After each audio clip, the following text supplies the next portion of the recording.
Good evening. I am no longer a Buckeye. I'm a converted Hawkeye, so.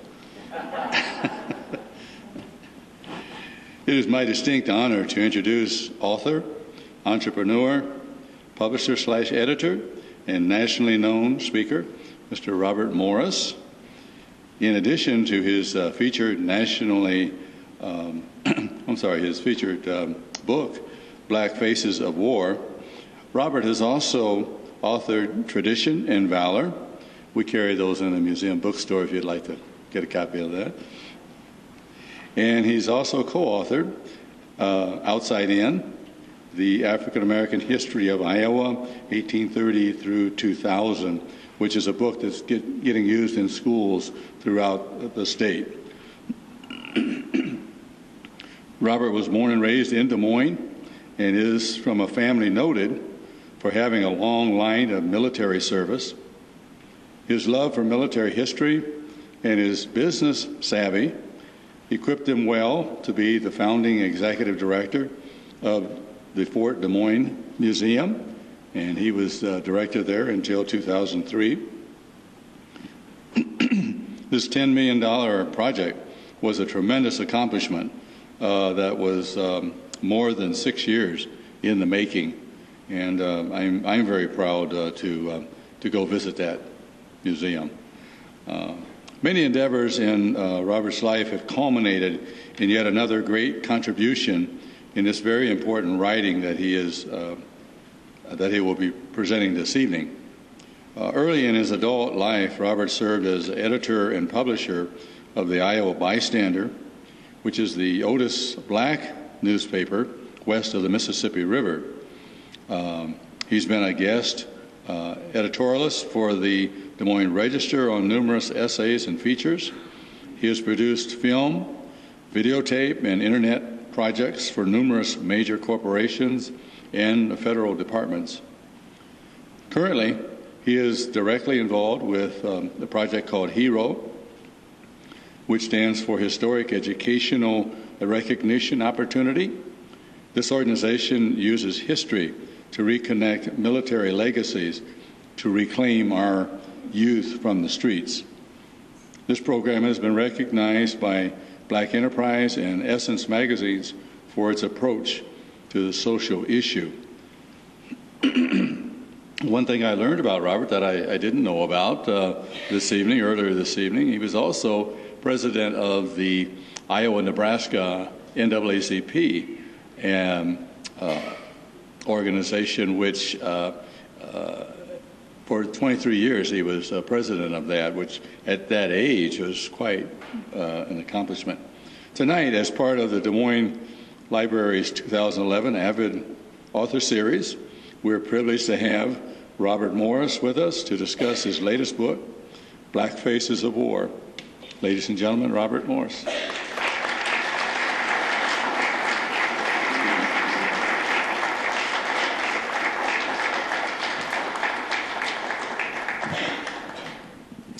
Hello, everyone. It's very nice to be here. This book is kind of a labor of love for me, and one of the reasons that I got interested in this and a lot of the historical work that I've done over the last 20 years has been when I observed the documentary or the miniseries called Roots years ago, and that just really struck up curiosity in me about my family. I'd heard a lot of stories before, and I went and sat my grandparents down and did a chronology on them, and that kind of has been the basis of a lot of the work that I have done since. The other thing is that my grandfather and grandmother and my father were early black professionals, and back in those days there weren't very many black professionals, and so they tended to know each other. And the home where I grew up on 16th and Hickman, our next door neighbor was a gentleman named Archie Alexander, who was a nationally known engineer and was governor of the Virgin Islands for a while, and then later judge in Willard Glanton. And I had the opportunity to meet a lot of very interesting, highly educated black professionals, and a lot of them were commissioned officers from World War I and World War II, and a lot of their stories are in this book. And so most of the people that I write about in this book are people who I knew personally. A lot of them were native Iowans, and so it kind of came together that way. I'm going to run through the book, and the first thing is those of you who've got your hands on it already, this book is the latest in robotic printing. It's printed in Hong Kong. It is the absolute finest that there is available. It's a whole level above 99% of the other books that you'll pick up because it's the technology-wise, it is just superior. And so it has been a privilege to be working. My publisher is Zenith Press out of Minneapolis, but their parent company is called Quarto Group out of the UK, and they're a giant international publisher. And fortunately, they have units all over the world, and I'm hoping to go to visit their Capricorn unit in Australia this summer on the book tour. So this is quite an opportunity. This book, like Tom mentioned, my family has a distinct military history. My grandfather was my great-grandmother was born in Georgia slavery, and her one memory from her childhood was seeing General Sherman's men come through her plantation and free the slave population. And so I guess that was kind of the start for the whole thing, to tell you the truth. And my grandfather was born in Atlanta, was raised in Baltimore, was a graduate of Hampton University. There's a picture of him in the book in 1912 where they wore Union Army uniforms because Hampton was founded by a former Union Army general. And then Howard University Law School in 1915 and came out to Iowa from there. And my dad was served in the 6th Army in the South Pacific in World War II, where he actually broke the command color line. And I wrote about both of them in my first book, Tradition and Valor. But the really thing, as far as my father is concerned, that we knew the story, but we didn't have all the facts. But during that book and this book, I was able to find all his military records, which allowed me to create a chronology to show exactly how he became a lieutenant in a combat unit in an integrated unit within a segregated army in the South Pacific. But anyway, I'll get to that. Blackface of war, it starts with the Revolutionary War. You know, most of the thousands of freemen, black freemen and former slaves served in the Revolutionary War, and actually most of them fought for the British.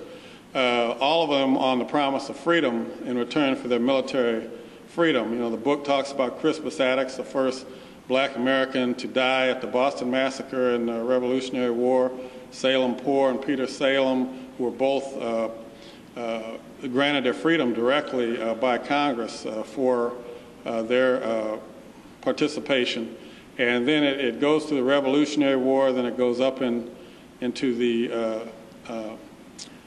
slavery, and it talks about some of the really outstanding individuals who were related to military and slavery, even if they weren't directly in the military. Harriet Tubman would be one who was called Moses.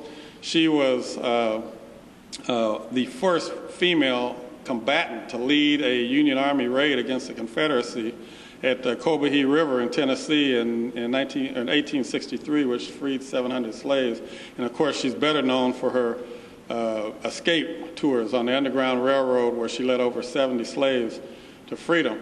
She carried a pistol with her, and if any of the slaves lost their nerve for that trip and tried to turn back, she'd tell them she'd shoot them dead if they tried to turn back, because she knew if anybody gave them away what they were trying to do, they'd all get caught. And so she was a very definitely a heavy lady. And also, there's some slave lore in there. A lot of people, you know, one of the things about our black community is we have great comedians. And one of the reasons we have great comedians is we've learned how to laugh off a lot of our agony from a lot of the racism that has confronted us as a people over the years. And there's some slave lore in there about how the slaves would make fun of their masters. And it's pretty funny as well. And then one of my favorite stories in there is Henry Box Brown, who actually mailed himself to freedom in a 2 by 3 foot box in 1834 1948, I believe that was, and it's a 2x3 box from Richmond to Philadelphia. And he describes his journey. It was a 27-hour journey and turned on his head and just all kinds of things. And that's a great story that's in there. The thing that makes this book so spectacular is we have over 260 illustrations in there. Many of them are original. A lot of them are out of our Morris family collection. And I have a lot of them in my collection because, especially over the years I was running the Fort Des Moines project, a lot of older veterans gave me their photos, and I've got all the Tuskegee Airmen and just a lot of people in there. Well, and then the other thing is the personal stories, the personal accounts. There's things, and I'll get, as I go through here, I'll talk about that. But that's what really makes this book really special. So anyhow, after, when you get into the Civil War, you had a large number of blacks that served in the Civil War. A lot of people see the movie Glory and stuff like that, and shows that's the 54th Massachusetts Volunteers, which were personally recruited by Frederick Douglass, the great abolitionist. And so blacks had a lot of participation in after the war with the 9th and 10th Cavalry and the 24th and 25th Infantry, which are called the Buffalo Soldiers. And they served on the plains and in the Southwest and did skirmishes with everything from the plains and Southwest Indians and Mexican bandits and hostiles of all different nature. And the deadliest thing for them was the diseases and stuff that were out on the plains that killed a lot of them. So there's, the book goes through all of that. There's a lot of really precious pictures in there. And then it comes through the Spanish-American War, where we had the 10th Cavalry was very active there and saved Teddy Roosevelt on San Juan Hill. You've got, the Medal of Honor winners from all the wars, which started during the Civil War, and one of them in the Spanish-American War actually was serving aboard the USS Iowa in the Navy, when he got his his action that was later awarded. Then after that, we come up more into the modern period, and then I'm starting to deal with people who I knew, okay? And fortunately, in my family alone, I've got a lot of really interesting participants in World War I and World War II. The Sunday afternoon sitting around with my grandfather and a guy named Jimmy Mitchell, who was from here. And their stories are just incredibly interesting. And never have I read before, some of the basic questions, like both of them were from Georgia, and both of them served at the Fort Des Moines OCS, which was the first officer candidate school open for African Americans. The reason it was put out here was that the War Department thought it was going to be a big failure and a disgrace to the military. And Howard University lobbied really ardently to have it there, but they didn't want it on the East Coast because they didn't want the East Coast media all on top of it, so when it failed, it wouldn't look so bad, because President Wilson, who was a segregationist, was convinced that it would be a disaster. But it was not. 1,250 black candidates came, 1,000 college-educated students and faculty, and then 250 non-commissioned officers out of the 10th Cavalry and the 24th Infantry came to Fort Des Moines, and 639 of them graduated as junior officers, which are captains and first and second lieutenants, went on to lead the 92nd Division in World War I. Well, there was a gentleman, my grandfather served with the 366th Infantry and was in some heavy fighting on the Sandy Line and Argonne Forest and up into Metz. But my favorite story in the entire book is a guy named Jimmy Mitchell. And he was from Georgia. He came up and went to Fort Des Moines. He served with the 350th Heavy Machine Gun Battalion, which was attached to the 92nd Division in France. Now, are there any Marines in here? Okay, well, the Marine Corps lists their 4 greatest battles, and the first one is the Battle of Belleau Wood in World War I. And that was a battle where the Marines and the Germans fought over a town that they took. Each of them took it 3 times in the same day, with just bloody hand-to-hand combat, full artillery landing all over them. And it was a very just brutal and bloody thing. Well, the left flank of the Marines in that battle was held by black heavy machine gun units out of the 92nd Division, the 350th, 349th, 348th, and Jimmy Mitchell was there, and he describes seeing that battle and that bloody combat. He fought in the Argonne Forest, which was heavy fighting in World War I.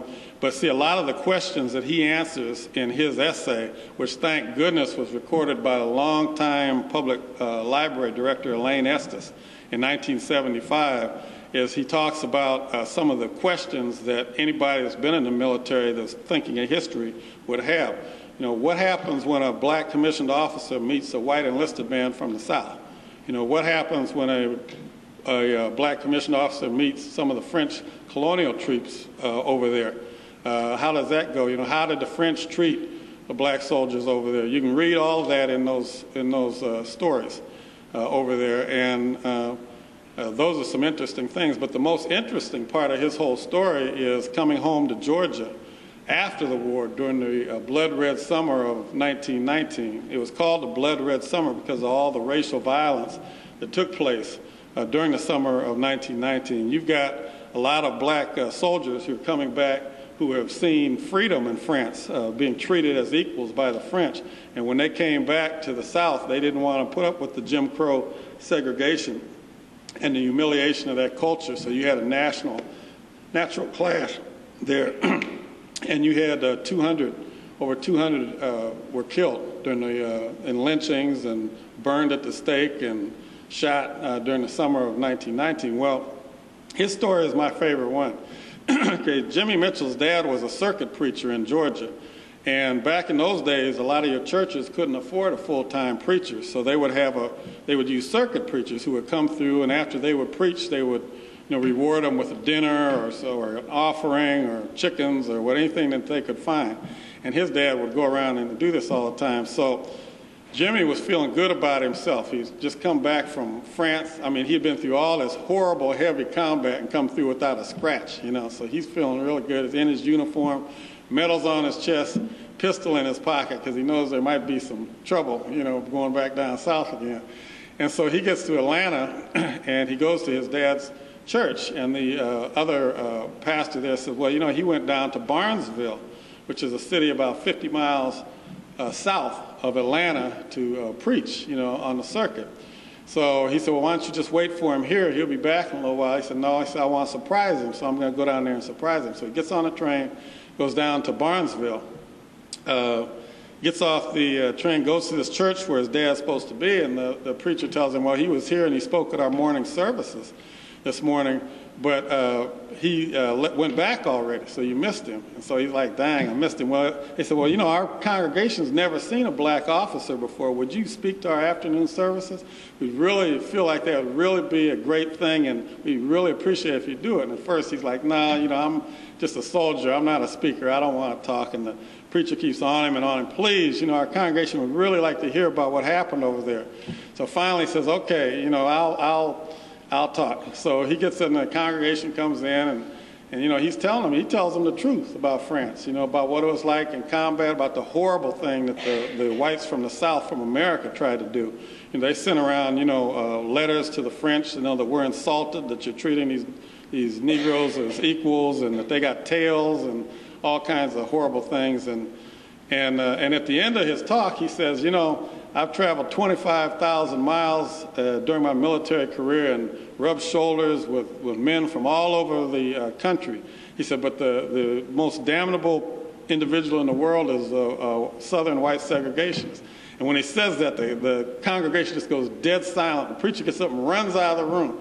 And then they start moaning and groaning. He's like, well, what's wrong with these people, And finally, the old deacon comes up to him and he says, let's go outside. I want to talk to you. So he goes outside. He says, son, I know what you said was the truth. He said, and we really appreciate you being here. He said, but these Negroes have gone to tell the white folks what you said about them, and they're going to do something about it. So you better get out of here right away.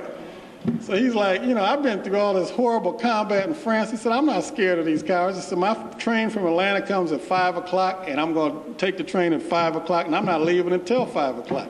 So the preacher takes him down to the train station, drops him off a block away because he doesn't want anybody to see him with him. So he walks to the platform. He's standing on the platform in his uniform, medals on his chest, his pistol in his pocket, like, all right, y'all want to do something? Bring it. You know, I'm ready. Let's do it right now. And white folks are going by and looking him over and everything. Nobody says anything, does anything. The train comes at 5 o'clock, gets on the train, goes back to Atlanta. Well, a week later, he gets a letter from this preacher down there. And the letter says that night, a white mob came through the black community, tore every house to pieces looking for him. They were going to lynch him. Isn't that something?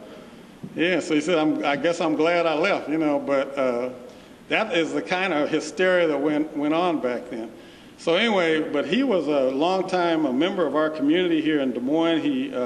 He came back north after that. Of course, he didn't want to stay down in the south anymore and operate a community drugstore on Center Street here for many years, and was one of the leaders of the black community here.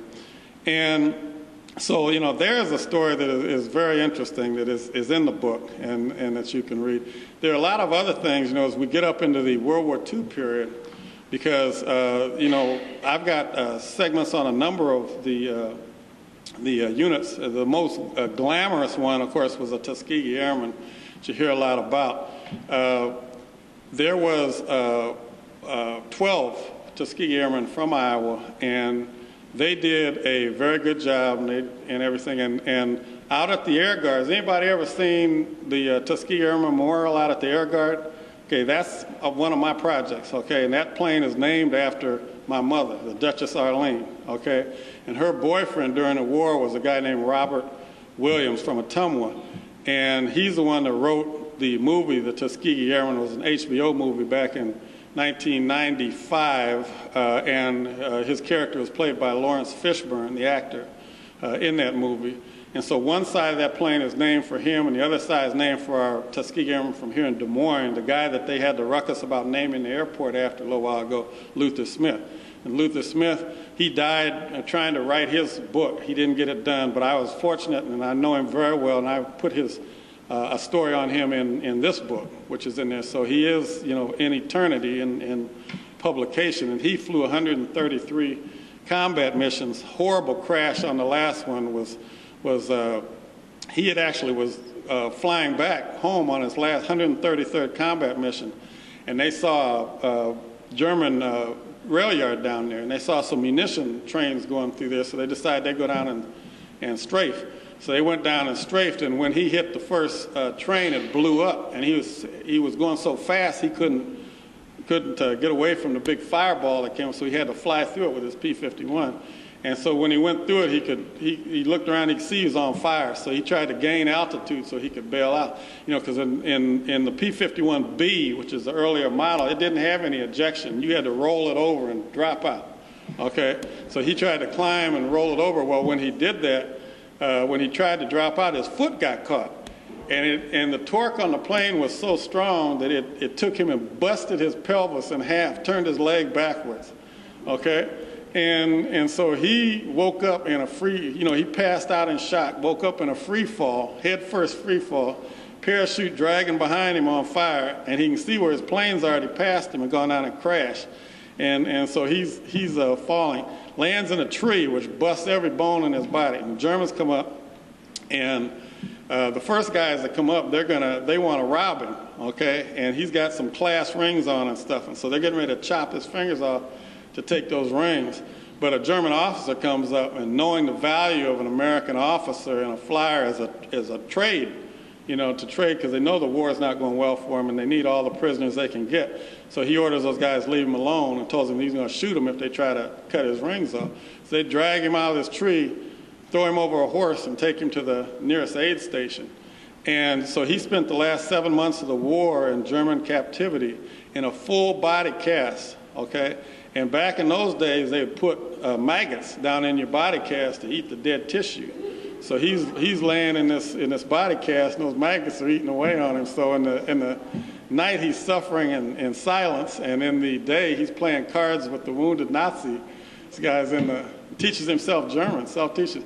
Well, anyhow, the thing that's great about this guy, and he's from Des Moines here, is that he not only recovered from his wounds, his leg was always 6 inches shorter because they didn't fix his hip right from the breakage.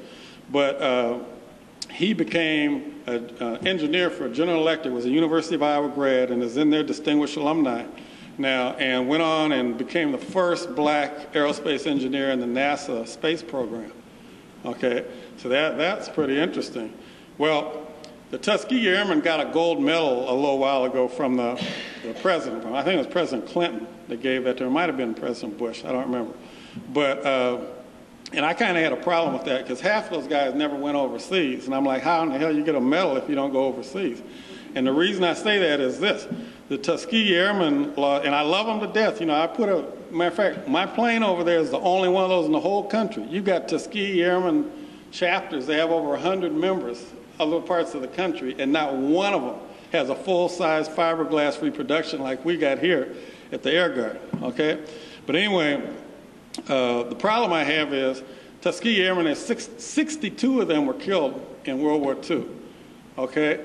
The most brutal combat for black troops in World War II was the Italian campaign, which the America never won. It was a stalemate with General Kesselring, the brilliant German general, in Italy, and they surrendered at the end of the war, but they were not defeated. Well, the 92nd Division, which was my grandfather's World War I division, infantry division, fought in the Italian campaign, and the 758 tankers, and my godfather, actually, Virgil Dixon, who was in the 758, his story is in there as well, and they got wiped out. I mean, the Germans were on the high ground, and they had 88 anti-tank guns, which was blowing their little medium-sized M5 tanks up.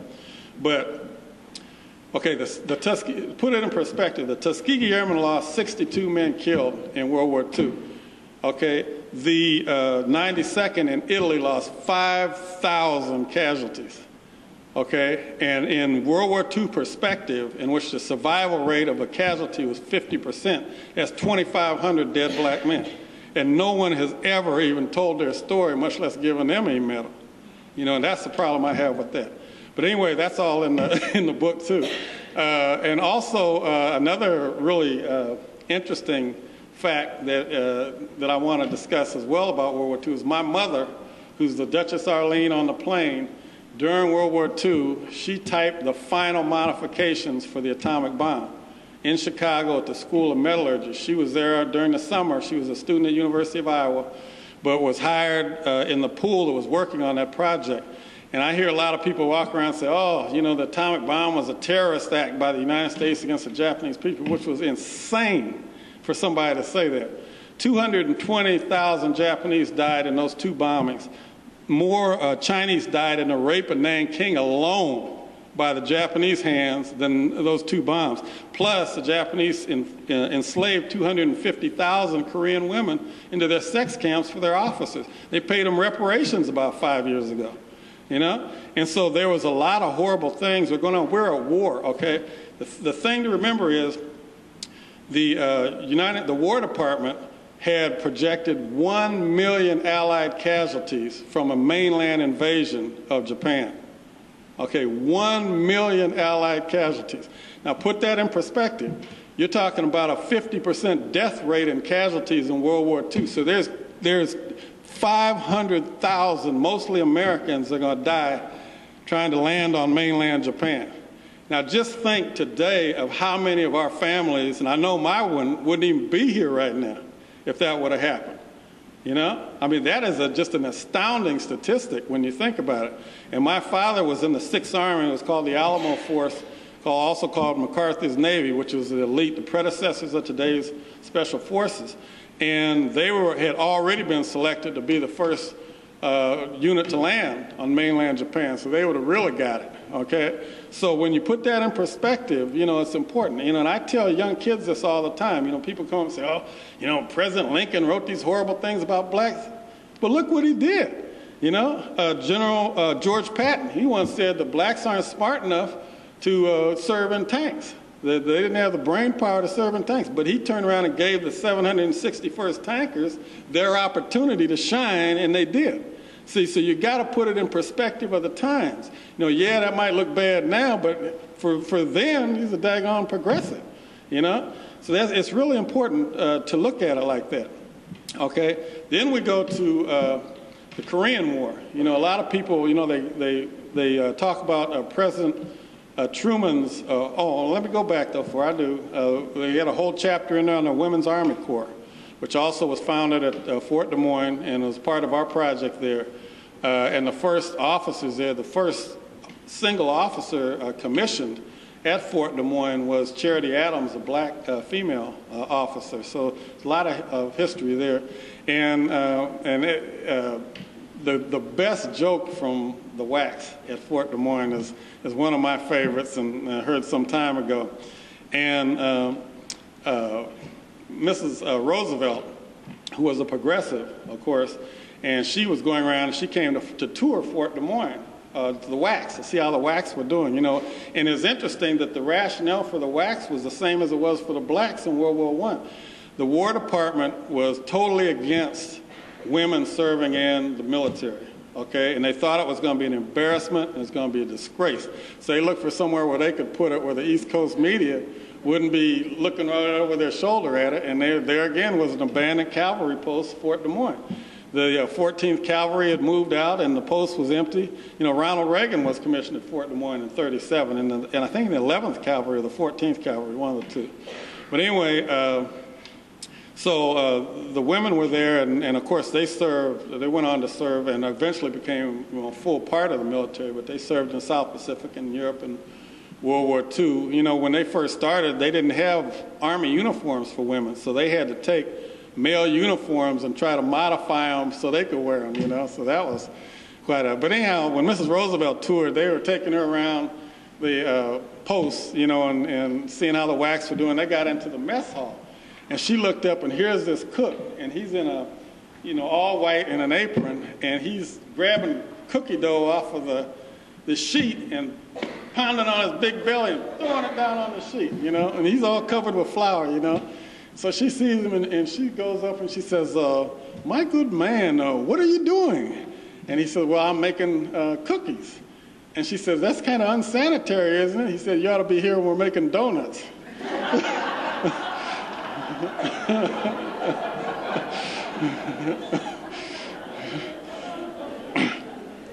So anyway, the WACs are a brilliant part of our history, and again, another thing that is shared with Fort Des Moines, because this was the first WAC post.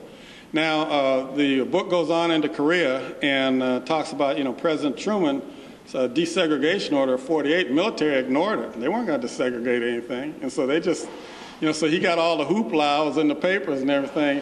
You know, the thing you always got, there's so much spin on everything, you know, that you always got to search for the truth within the issue, especially true today. And I'll talk about that in a minute. But anyway, so the military ignored it. Well, when they desegregated was after the Chinese entered World War II, or Korean War, I mean, and we were losing. We were getting pushed into the sea, and they brought up 600,000 black troops as reinforcements and replacements. And that turned the tide and started pushing the Chinese back. And so that was the true desegregation of the U.S. military. Okay. When we get into the Vietnam War, you have a lot of other factors that were coming about. You know, first, of course, you had the advisors going in '63. Sounds kind of familiar with the British there, doesn't it? And then you had, you know, gradually creeping in more and more. Well, Vietnam was the first truly integrated war that American troops fought. And you had a lot of different factors playing. Of course, you had the very great anti-war movement at home that grew and grew, and by the end of the '60s was just huge. You had the civil rights movement, and then you had the Black Power movement that was going on at that time that was very prevalent and impacted the black troops. You had a couple of very militant organizations, the Black Panther Party and the Student Nonviolent Coordinating Committee, that were really trying to recruit, you know, black soldiers coming out. And so you had the draft, and so you had a mess. You know, the difference between like today's war with a volunteer army and that war was President Johnson didn't want to use National Guard and Reserve troops in Vietnam. He wanted to keep them home to quell the domestic disturbances of the civil rights movement and the anti-war movement. So then you had the draft. You're sending all these draftees over there that were poorly trained, didn't take instruction from their officers, and had a very difficult time. Anybody ever seen that movie called We Were Soldiers with Mel Gibson? Anybody seen that? That's about the first big battle that was fought over there. That's the first Air Cav, okay? And the reason that they were so successful is those guys were all career soldiers, and they were highly trained. But what happened in Vietnam, especially in the later 60s and on, you had a lot of the draftees going over there, and a lot of them were not well trained and were not good soldiers. Well, let me tell you a little bit of history about that a lot of people don't know. A couple of months ago, we celebrated the Asian community here celebrated the Lunar New Year, which is in February, and over there it's called the Tet. And the greatest Vietnamese attack by the North Vietnamese against us was to be the Tet Offensive of 1968, in February of 1968. And what that was is that over the year leading up to that, their insurgents had went around and buried munitions around the country, because the idea of the attack was that they're going to attack our rear areas, our depots, our Air Force bases, and that's where they're going to attack. And because the Tet Offensive is so highly celebrated with fireworks, that they're going to use the noise of the fireworks to camouflage the noise of small arms fire when they attack. That's why that was set up, okay? The U.S. got wind of it, and we're on high alert when it happened, okay? Well, there were 58,100 Americans killed in the Vietnam War, okay? In the Tet Offensive, in that week, okay, our forces killed over 58,000 confirmed North Vietnamese and Viet Cong kills. Okay, now counting drag-offs, that's probably over 100,000 that were killed. The Vietnamese generals later acknowledged, had we counterattacked them after the Tet Offensive, we could have walked to Ho Chi Minh City because they had nobody left to fight us at all. Okay? General Westmoreland, this shows you how history gets distorted. General Westmoreland recognized that, and he requested like 250,000 additional troops from the president to counterattack North Vietnam, okay? The media took that, turned that around like we had lost the Tet Offensive. And that's when Walter Cronkite said, I now believe the war in Vietnam is unwinnable, okay? So in reality, that was the greatest American combat victory of the whole war, and it was turned around into our greatest defeat, you know? And it's funny that I've given this talk before and have guys come up and say, I thought we lost the Tet Offensive. Yeah, we lost it in the media, but in reality, it was the greatest American combat. Wiped out the Viet Cong, were never even a force again in the war after that, okay? But, and so that goes to show you the crazy things that happen, the spin that's put on things to change reality into something else. But anyway, so the book goes through there, the great, all the Medal of Honor winners, Black Medal of Honor winners from the Civil War all the way through are in there. Sergeant of the story of Lieutenant Jim Fox in World War II. You know, I saw the Audie Murphy movie was on the other day.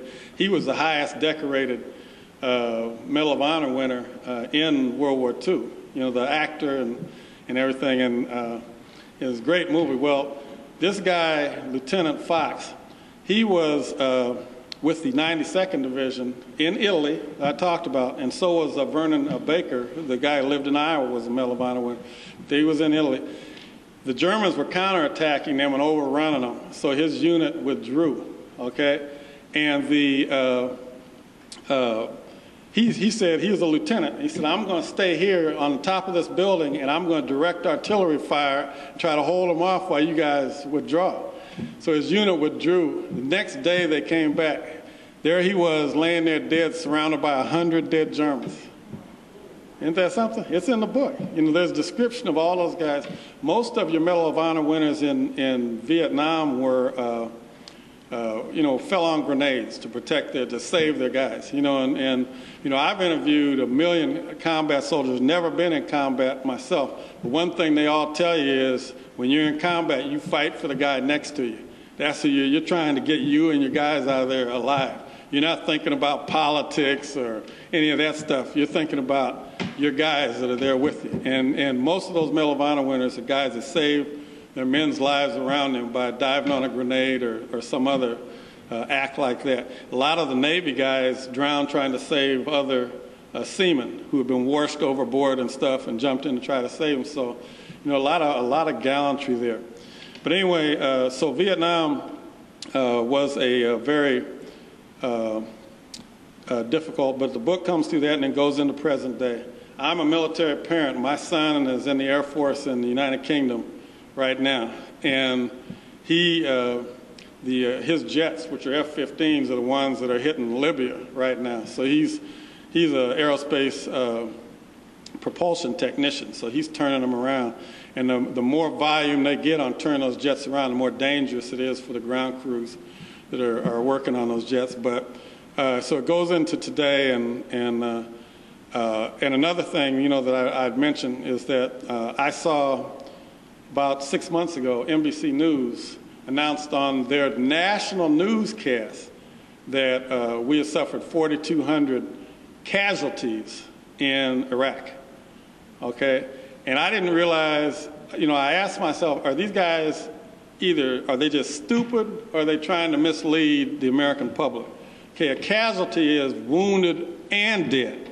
Okay, we were at that time at 4,200 dead in Iraq, but we're at 35,000 casualties. Okay, and so I'm like, what kind of a spin is this? And so now between Afghanistan and we're getting ready to pass. We're almost ready to pass 50,000 casualties between the two wars right now. And, so like I said, I'm a military parent. I love our soldiers and our airmen and our sailors, and they're doing a great job. When I went to my son's basic training graduation down at Lackland Air Force Base in Texas in August, I cried because all these young people just so, energetic and so willing to serve. So I'm saying, Mr. President and Congress, let's do this smart. Don't waste our kids on nothing, So anyhow, that's the way I feel about it. That's the way I feel about it. But anyway, doing this book has been a real pleasure for me, and it's a real, just a privilege to do it. We've been touring. I was able to I previewed this book at the Joint Forces Pentagon in February, where I was given the opportunity of emceeing their 60th anniversary of the Korean War program. And they had a huge delegation from the Republic of Korea, which is South Korea, that was there. And they showed a wonderful film thanking our America for saving their country. And it was just really touching. And I was able to preview my book on that. Are there any veterans in the room? Any you guys? I know Tom is. Okay. And, okay. And, we've got some wonderful people in our military. And I have a program called the HERO program. And I'm trying to stimulate our young people, not just military service, but public service in general, to try to get them out of a lot of bad environments they're in. Let me throw a couple statistics on you about that right now. And I'm going to Patrick Air Force Base next month down in Florida to give a presentation to the Department of Defense about this. And, for a black male aged 18 to 24, you're 5 times more likely to be killed in your hometown by another black person than serving in combat in Afghanistan. 5 times, okay? The benefits of the training and the discipline. I watched my son. He came back. He's a man now. He left a boy, and he's a man. And it's the sort of thing that and as we get into more and more mess around the world, the military is an excellent option. And your chances of getting hurt or killed are really small considering the number of people that are in the military serving all over the world. And when you think about what's going on in our neighborhoods right now, and not just for black kids, but for kids, period, we're in a real crisis. There's a lot of huge socioeconomic problems that are facing us, and so it's an important period in this country's history. So I'm ready for questions now, if you've got some. Yes, ma'am. Oh, wait a minute. Yeah. Do you have some? Yes. Okay. Yes, ma'am. Go ahead. At RAF Laken Heath. My son was there for 10 years. Really? He just got retirement in November. Yeah. Really? Yeah. And his flight wing is the F-15s. The one that went down over there was out of his flight wing that went down. And so yeah, it's a dangerous time for him. It's better than being in Afghanistan, though. Oh, let me say one other thing before I got to tell this story. I got to tell this story. Okay, because this was a story that really had an impact on me. Okay, I was belly aching about my son being gone over Christmas. He left for England in December, and he wasn't here for Christmas. And I called a friend of mine who's a lawyer in Chicago, and was crying my story to him. And he said, you know what? I talked about how bad our Christmas was because of that. Well, he said, you know what? He's got 2 sons in forward outposts in Afghanistan. They're both multi-tour. They're both got PTSD already. And they're under fire every single day. And I said, what I learned from that was no matter how bad you've had it, there's somebody that has it a hell of a lot worse than you do. So, you got to put it in perspective, like I say. I'm sorry. Do I have another question? Okay.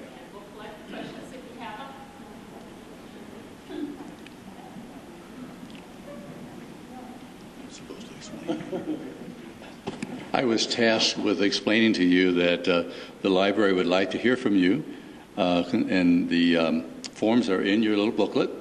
And at the bottom is a place for questions. And so if you have questions of Robert, you're to fill those out, and then we will be seated and we'll take the questions.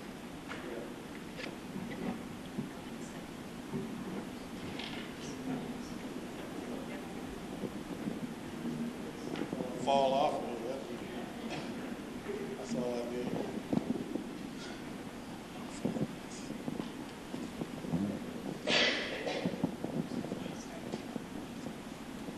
Here's a question to get. Am I coming through? Here's a question to get us started. This person would like for you to tell about the Camp Dodge 1918 execution lynching. I bet you I know who that question came from. Certain federal court judges around here somewhere. Well, anyway, Camp Dodge, which is where my grandfather did his basic, when they did the first black OCS, they did the OCS for the officers first, and then they went to basic. Well, now, of course, you do it the other way around. But in the spring of 1918, they had flirted briefly with a flu epidemic. Okay, a lot of people don't know that the flu had already visited there. It got really bad that fall. They flirted with it. Well, my grandfather's 366 infantry, they shipped out in May. So they were gone. But in July, I believe it was July 5th maybe, that there was an incident on the post in which a young white female was on the post and with her boyfriend or whoever he was, and there was an allegation that 3 black soldiers had molested her. What had happened was that actually she was a prostitute. She worked on the base as or on the post. I'm sorry, Army is a post, but she worked on the post as a typist. But the soldiers claimed that they had paid her money, and she never even saw who it was that she was supposed. Well, anyhow, the Alabama enlisted regiment had come up, and most of these guys were illiterate. They couldn't read. And so they were at the mercy of the court. And they had matter of fact, they had a group that had followed them up there called a group of gamblers and prostitutes that father was living down by the river out there near Camp Dodge. But anyway, these 3 black men went through a military court and were sentenced to death. And President Wilson even signed off on their execution. And on July 5th, I believe it was, that they were hung. The entire black command was ordered to stand at attention, unarmed, and watch the execution, surrounded by armed white guards. And these 3 privates were executed and lynched. And several guys passed out, and one of them went crazy and ran around, and it was just a very gory, and it's been kind of like a hidden, even though it was reported in the New York Times and Camp Dodger paper and everything, it's been one of those things that's been kind of hidden away for a long time. But we've got a federal court judge, Ms. Bremer, over there that's working to bring a lot of the details of that incident to life as we speak. And it's a very unfortunate incident, but it's a part of history. And you got to know the bad and know the good at the same time. Robert, there's another person who has asked how your mom and dad met. You talked about your parents. Yeah. After the war, when the soldiers came back, and of course the guys that had served in World War II, they were very serious students. They'd been to war, okay, and they were serious as you can get about their education. And so my dad had graduated his undergrad before the war, but when he came back, he went to work on his master's and then his Juris Doctorate degree. And he met my mother on campus in 46, and they were married in 47, and my oldest brother was born in 48. And so that's kind of how they got together. My mother, the Duchess Arlene, who I call her because her name was given to her on the airplane, she became the first black psychologist in the state of Iowa in 1968. She got her master's from Drake, even though she was an Iowa undergrad. And so then they went on from there. My father became a well-known attorney around here.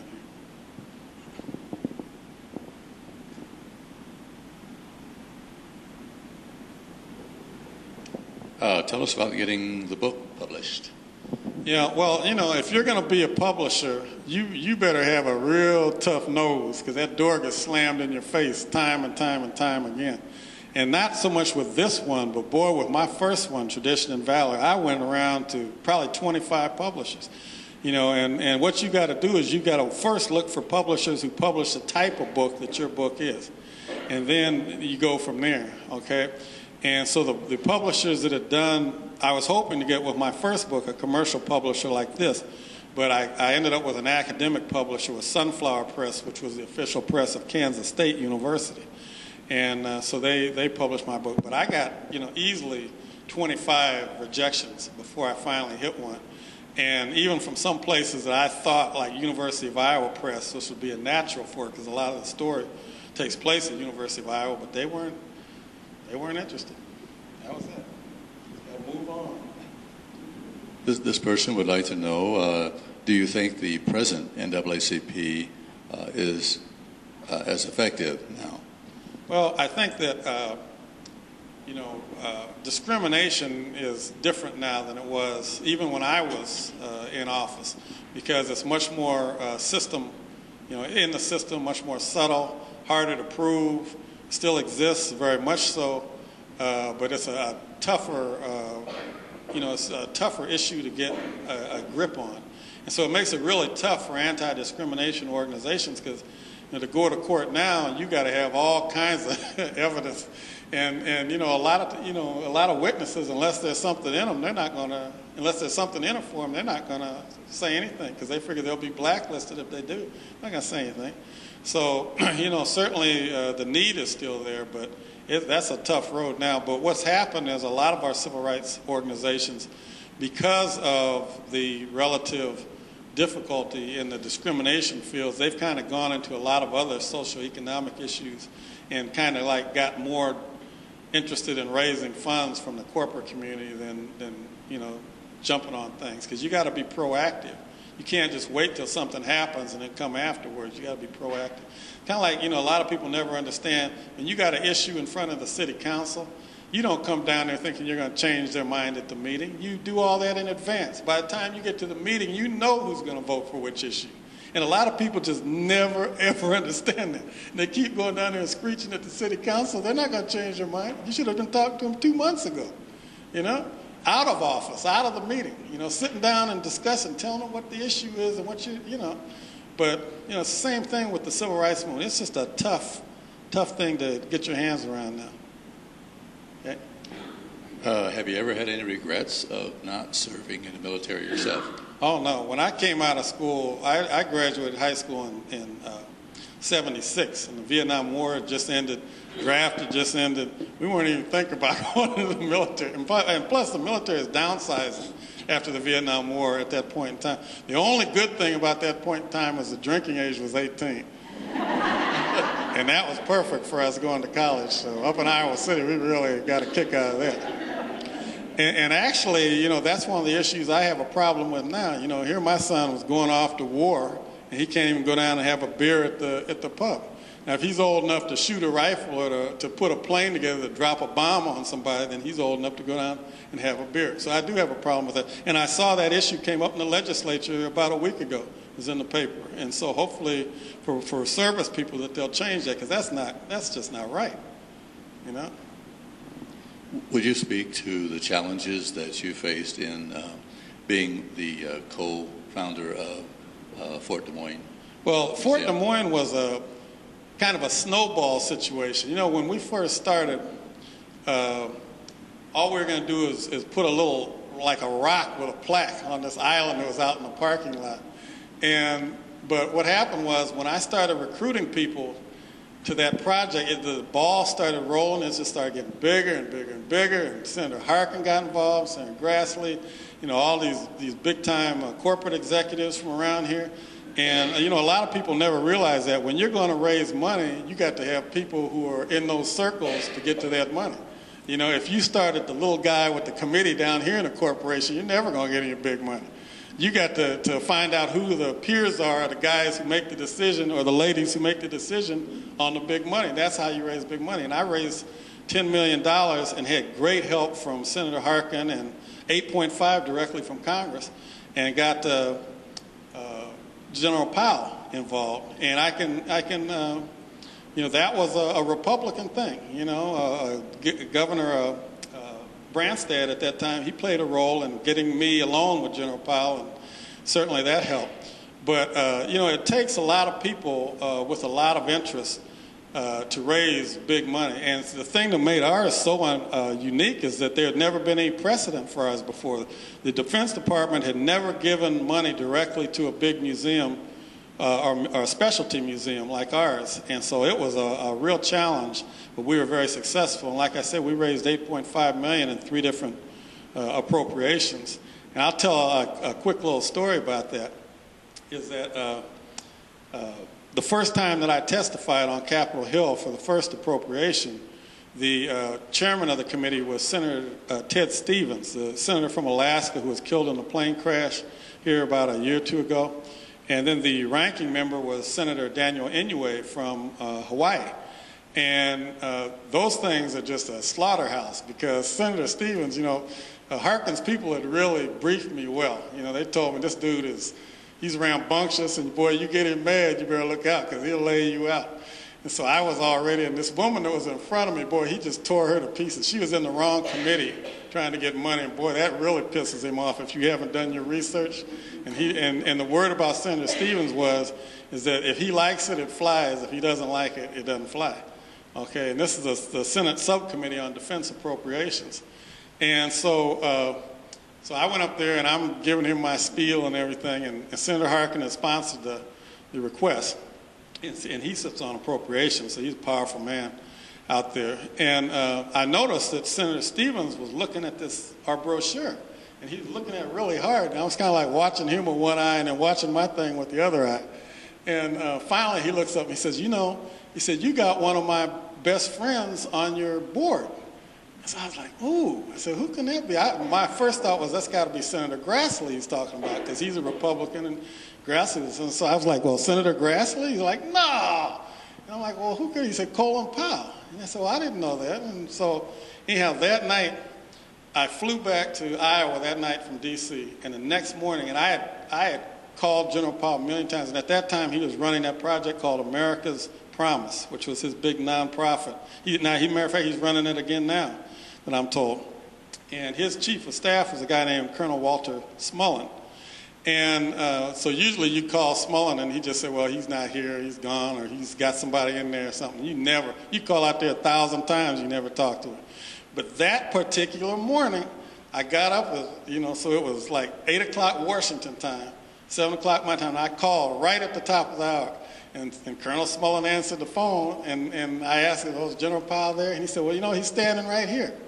So all those times that I had done that, but this particular time, he was standing right next to him. He got on the phone, and I told him what had happened. I said, I testified at the public witness hearing yesterday, and Senator Stevens said that you guys were good friends. He said, well, we are. He said, but I'm going to tell you what.